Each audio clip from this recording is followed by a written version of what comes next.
kita nggak bertanggung jawab karena dia memilih tidak suka.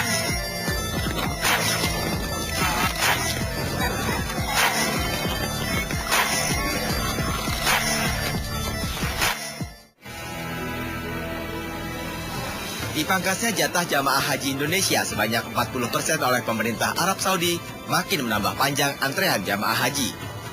Alhasil, tidak sedikit umat muslim Indonesia kemudian memilih ibadah umroh dahulu.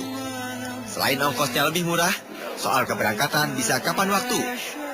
Pun, sedikit banyak kecewa belum bisa berhaji tergerus dengan munculnya anggapan bahwa umroh sebagai haji kecil. Angka jamaah umroh Indonesia melonjak pesat. Kedutaan Besar Arab Saudi menyebut 713.000 visa perjalanan umroh dikeluarkan di setahun terakhir. Dirata-ratakan 50.000 kaum muslim Indonesia berangkat umroh saban bulannya. Angka fantastis jadi peluang bisnis. Biro Pelayanan Penyelenggaraan Ibadah Haji dan Umroh lantas menjamur. Namun, praktik mereka bukannya tanpa celah. Ini dia satu kasusnya, merebaknya buku kuning palsu. Buku kuning atau International Certificate of Vaccination of Prophylaxis (ICV) merupakan bukti vaksinasi meningitis bagi calon jamaah haji dan umroh. Buku kuning adalah syarat mutlak. Buku kuning palsu. Dengan mata telanjang, sulit membedakannya dengan yang asli. Bentuk, warna, dan tampilan luarnya nyaris sama. Nomor registrasi pun dipalsukan.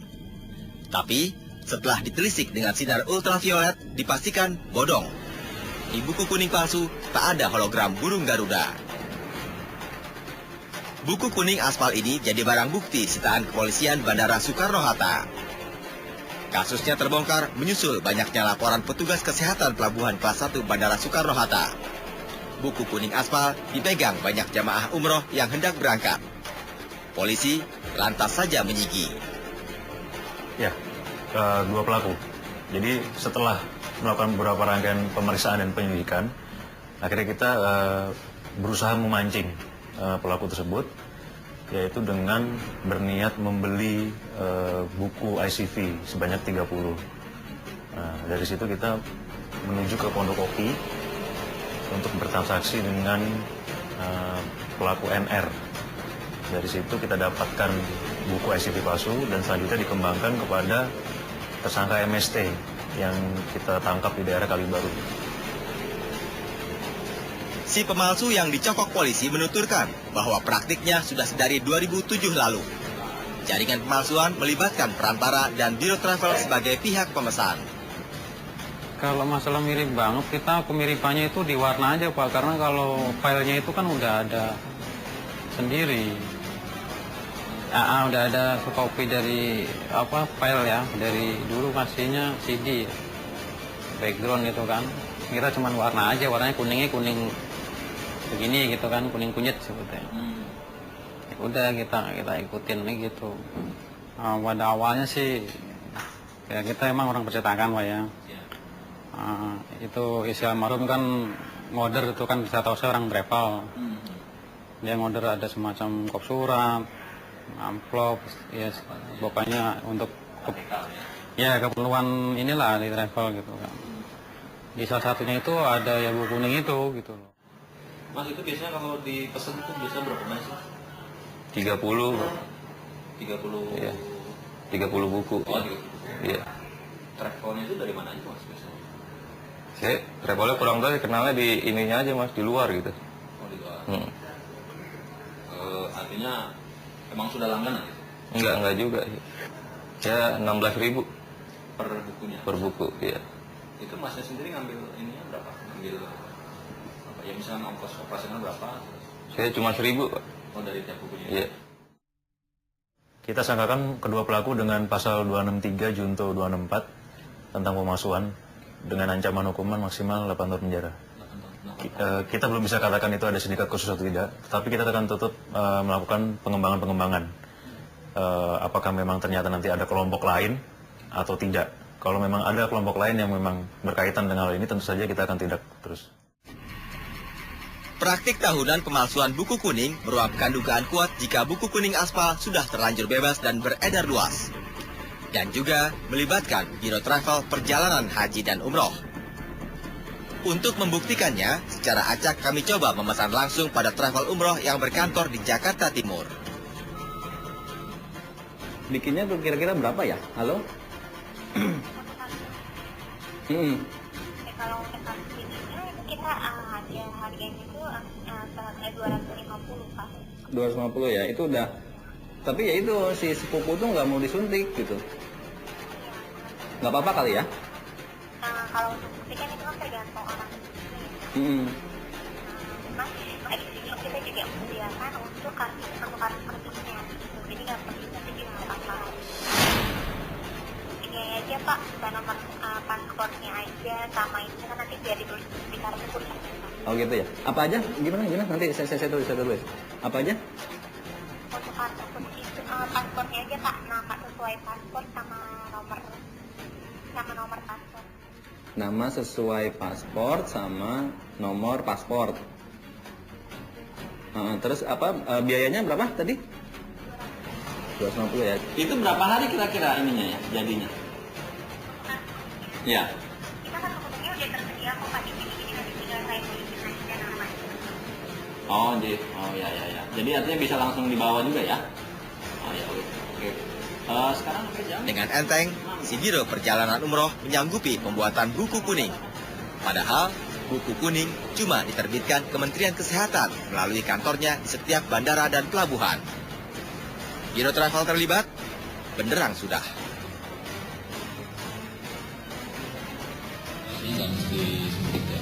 Suntik, tapi kalau misalkan si jamaah nanti ketika di sana sampai pulang sakit, kita nggak bertanggung jawab, karena dia memilih tidak suntik.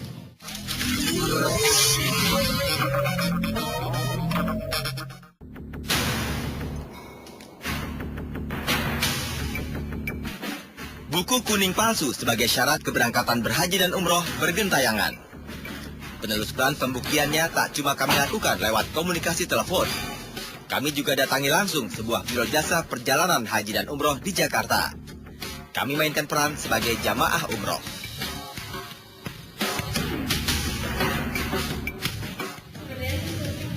Cuman ini yang untuk daya tahan tubuh aja terhadap penyakit yang dari sana. Yang turun ya.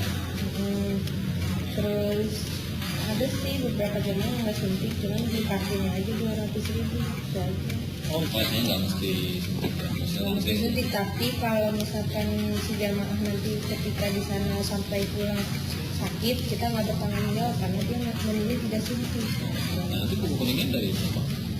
Ini di sini 200. Kalau memang ini kan biasanya kan flu ya, suntik influenza aja, vaksin influenza. Dia udah aman. Itu berlaku 2 tahun.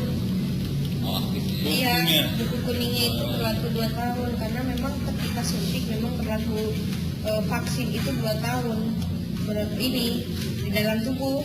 Jadi kita bikin kartu tersebut juga berlaku 2 tahun. Jadi masih bisa dipakai selama 2 tahun. Kalau suntik kan bayar sekitar 450 ya, sama suntik vaksinnya. Di mana? Di pelabuhan itu? Di bandara ya. Kalau bukunya aja 200. Hasilnya mengejutkan. Si Biro Travel mengeluarkan buku vaksin kosong. Bahkan, kami bisa mengisi sendiri data dan informasi yang ditanyakan pada buku kuning tersebut. Pun, dalam buku kuning sudah tertera tanda tangan dokter pemeriksa, stempel vaksin meningitis, dan registrasi dari kantor kesehatan pelabuhan. Pembuktian adanya buku kuning bodong menemu jawabnya.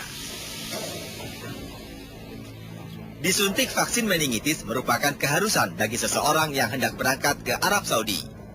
Adalah endemik virus meningitis meningococcus penyebabnya.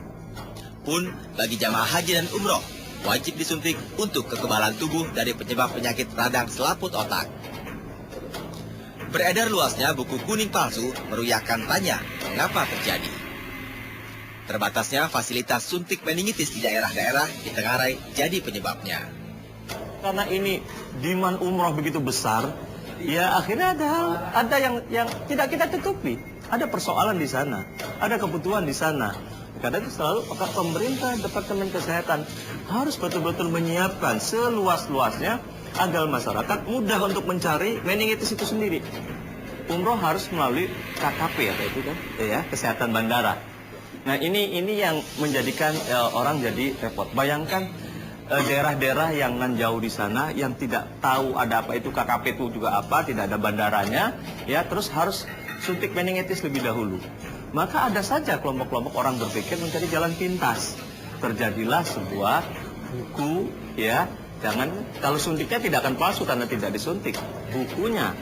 Nah, untuk salah satu juga persyaratan visa, walaupun ke KBSA tidak serta-merta untuk harus ada buku kuning itu. Kantor Kesehatan Pelabuhan si penerbit buku dan pelaksanaan suntik meningitis resmi dari pemerintah, karuan saja memang gerah dengan buku kuning bodong. Di sini ada dua buku kuning. Satu buku kuning yang asli, satu buku kuning yang palsu. Kalau buku kuning yang asli, kita melihat dari depannya saja sudah beda. Karena dari barcode-nya, di dalam barcode ini ada tiga huruf ya. Tiga huruf sebagai code-nya dia, bahwa ini akan termakan oleh scanner kita. Kalau ini tidak akan termakan oleh scanner kita. Seperti saya katakan tadi, kalau kita scan itu, maka data orang itu akan keluar. Demikian juga fotonya. Sesuai nggak foto yang ada di sini dengan foto si pelaku perjalanan. Itu yang pertama. Kemarin saya ditawarin Rp30.000. Sementara kalau kita beli langsung di Depkes gitu, yang resmi dari pemerintah Republik Indonesia, harganya Rp305.000. Itu belum termasuk ya influenza.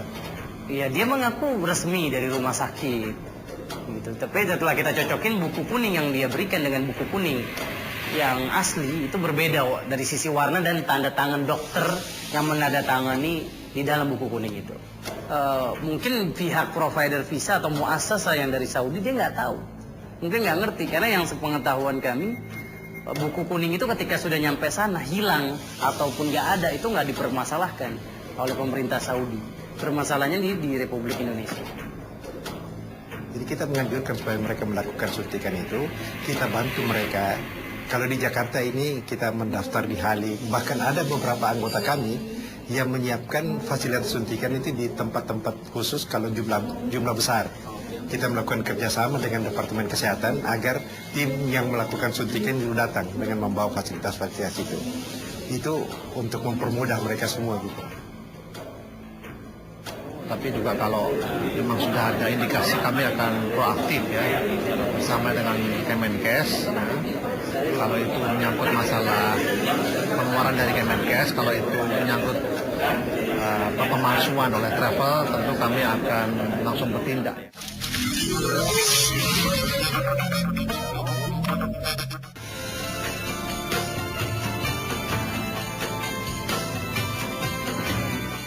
Praktik pemalsuan buku kuning melibatkan banyak pihak. Bisnis gurih bagi para pihak yang lancung. Dengan buku kuning palsu, jamaah haji dan umroh memang tak perlu repot-repot disuntik. Namun, ujung-ujungnya jamaah juga yang merugi. Ya, memang ada beberapa travel yang kami tidak sebutkan namanya, ada beberapa yang memang sudah satu paket, jadi dia ikut travel itu udah langsung terima jadi, termasuk buku kuningnya seperti itu. Nah, tapi tidak usah proses suntikan dan seterusnya, dia langsung berangkat. Nah, beberapa travel seperti itu. Nah, teman-teman juga ada beberapa yang mengikuti seperti itu. Ya, harapan kita ya sebagai jamaah terus terang, ya inginnya kita beribadah itu ya dengan tenang. Beribadah dengan tenang, ya hal-hal yang mengganggu proses persiapan sebelum berangkat itu ya diminimalir sekecil mungkin. Ya harapan kita pemerintah ya menuntaskan betul, jangan sampai jamaah yang tidak tahu apa-apa seperti ini terjadi setelah meningitis ternyata mendapatkan buku yang palsu seperti itu, karena mereka sama sekali tidak tahu. Saya sendiri pun juga tidak tahu apakah buku yang saya pegang itu asli atau tidak. Buku kuning palsu. Di sini para pihak pemburu rente ilegal bermain. Negara kehilangan Rp305.000 pemasukan negara bukan pajak PNBP per buah buku ICV dan vaksin meningitis. Jamaah umroh yang ingin praktis dimanfaatkan. Dari mulai oleh biro perjalanan alias travel umroh yang tak mau kehilangan calon jamaah, hingga petugas yang melakukan pembiaran suntik meningitis dan penerbitan buku kuning di luar jalur. Kalau itu penipuan dilakukan oleh travel, tentu travelnya akan kita berikan sanksi. Ya. Jadi kami menunggu laporan itu, tapi juga kalau memang sudah ada indikasi kami akan proaktif ya bersama dengan Kemenkes. Ya.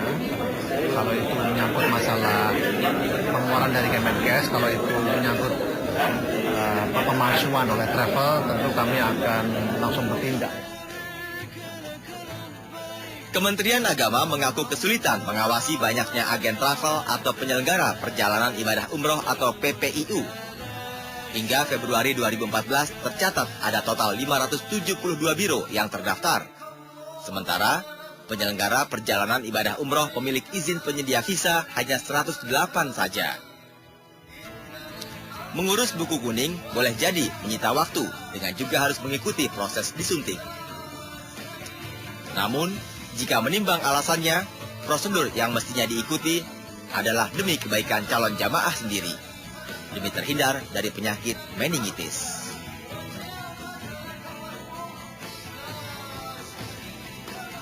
Karena kalau sampai ini diabaikan, bahkan kita anggap suatu hal yang kecil, sepele, ini dampaknya adalah jamaah kita sendiri. Tamu-tamu Allah yang punya niat bersih, niat baik untuk ke tanah suci, tiba-tiba ketika di sana dia tidak mendapatkan imun yang baik, proteksi meningitis, akhirnya dia terkena meningitis sekarang. Imunisasi itu bukan untuk siapa-siapa, tapi untuk diri sendiri dan keluarga. Ini yang paling penting.